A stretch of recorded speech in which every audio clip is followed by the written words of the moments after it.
Only that time. Otherwise it's not used. Allah describes the heart as becoming hard. Becoming hard. Why? Because Allah says that the people became like the people of the book. What does that mean? They read the book. They recite the book. But they have no clue what's in it. They have no clue what's in it. They don't care. They don't come to it to soften their heart. They don't come to it to talk to Allah. They don't have with it what they should have. لا ينتفعون منهما من شيء. The Rasul says sallallahu alayhi wasallam. These people of the book benefit nothing from it. بأيديهم التوراة والإنجيل.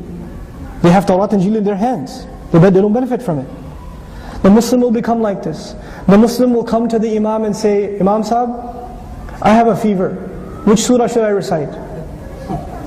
Imam Sahib, I have my daughter's getting married. Which surah should we play the recitation of after the DJ is done? Which surah should we recite? Then they'll come and they'll say, hey listen, what dua should I make from the Qur'an if I'm looking for a job? This is all Qur'an is for you. This is all it is for you. You're looking for barakah in this thing or that thing or the other thing because Qur'an came to give barakah to your parties, to your ceremonies. That's why Qur'an came. So it can bless your ceremonies. The Qur'an did not come to change you. The Qur'an did not come to give you advice, to change you, to make you a different person, to earn your money differently. It didn't come for that. It just came so you hire some guy at your wedding, and he comes and recites Qur'an and women put napkins on their heads. That's why Qur'an came? That's what Qur'an is to you? Or Qur'an came so you can have decorated large ayat in your home? Big giant Surah Al-Asr inside your house next to the big screen TV?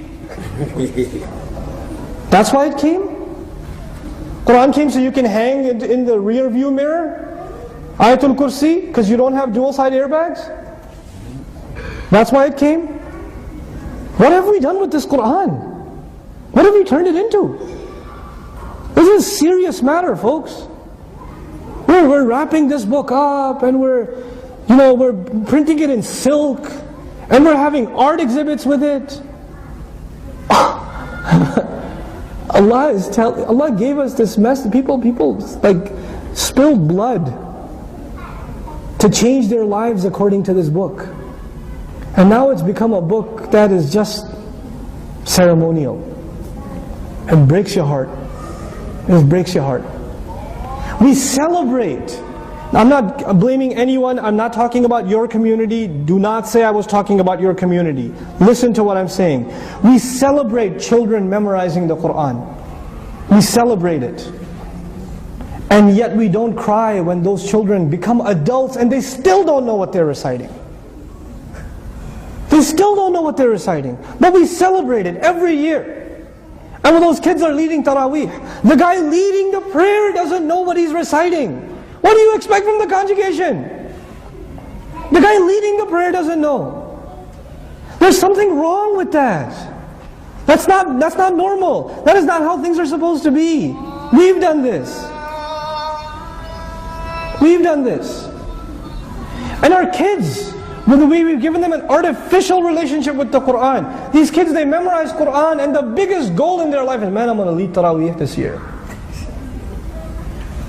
Listen, Qur'an is not a trophy. Qur'an is not, you get a prize when you recite it. It's not. I met a couple of the kids that have memorized Qur'an and they're looking for places to lead Taraweeh. Ramadan is coming. And they're like, hey, what do they pay? What does this one pay? What does that pay? What did you get for a prize at that masjid? They're already talking about what they're going to get when they lead the prayer. Now you're talking about getting paid to lead prayer. This stuff should bother us. This is what we've done with Qur'an. We've done this. Nobody else came and did this to us. Don't blame the government. Don't blame the corrupt this or that. We've done this with Allah's book. You don't think Allah will ask us about that? Well, how are we supposed to take this book? What is it supposed to mean to us? This book came to change my life. This book came to change your life. We have to remind ourselves of that. We have to remind our kids of that. You know, Hufaz of the Qur'an, back in the day, they used to be called Hamil of Qur'an, carrier of Qur'an, because it was understood they carry a huge responsibility. That was understood. You know? And I'm not just picking on the kids that are memorizing Qur'an, it's not their fault. It's our fault that we don't teach them more. And we better. we'd better. It's our fault we don't teach our community. It's our fault. I want to leave you with this. When I was in college, and I started learning Arabic, and then I started reading Qur'an, and I heard dars of Qur'an for the first time, I was very angry. I was angry.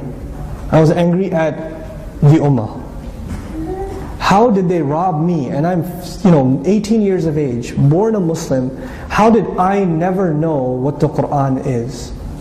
How come they never told me? How come they just expected I would just figure it out myself?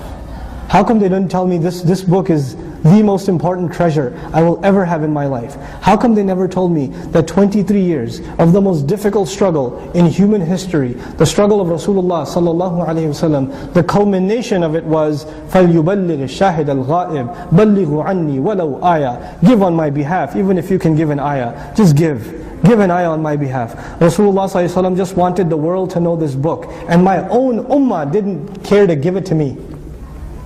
My own people. We left it. We can't live like this.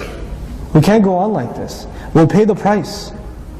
Recently I found out 1.5 million Ottomans, or Uthmanis, came to Ellis Island.